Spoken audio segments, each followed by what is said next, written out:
For years, unmarked ammunition has been circulating in some of Africa's bloodiest conflict zones, Sudan, the Democratic Republic of Congo, and Ivory Coast. After a 6-year investigation, arms investigators say they have figured out where the ammunition is being made: Iran. Selah Hennessey reports for VOA from London. A breakthrough for the arms investigators came in 2010. At a Papa wharf in Lagos, Nigeria, security forces intercepted 13 containers holding more than 240 metric tons of ammunition. Later, the offloading bill showed the containers had been sent from Iran, labeled as building materials. The cartridges were identical to those that had already been sighted across Africa, first in northern Kenya in 2006.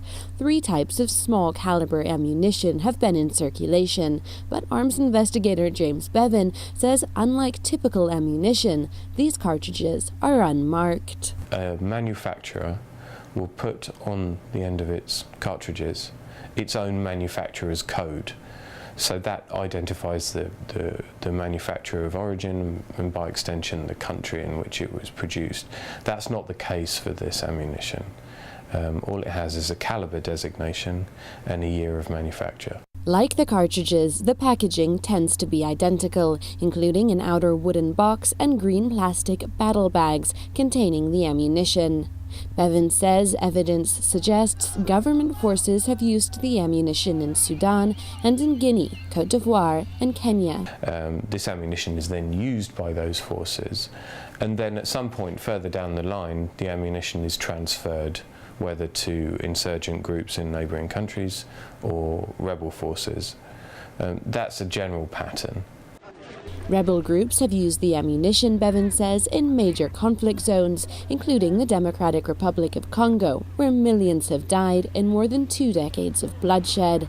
Tehran has not responded to the report, and the researchers make clear they don't know who within Iran is responsible for the transfers. A United Nations arms trade treaty that would monitor the international sale of arms is pending. International aid agency Oxfam wants ammunition to be included in the treaty, against the hopes of a number of countries, including the United States. Oxfam says 12 billion bullets are produced every year, an industry worth over $4 billion. Martin Butcher is an arms advisor at Oxfam. The single greatest factor in reducing civilian casualties in particular and for damping down conflict is to cut off the supply of ammunition. And ammunition has become much traded on the grey market and on the illicit market in order to keep these conflicts going. International troops are right now battling Islamist militants in Mali.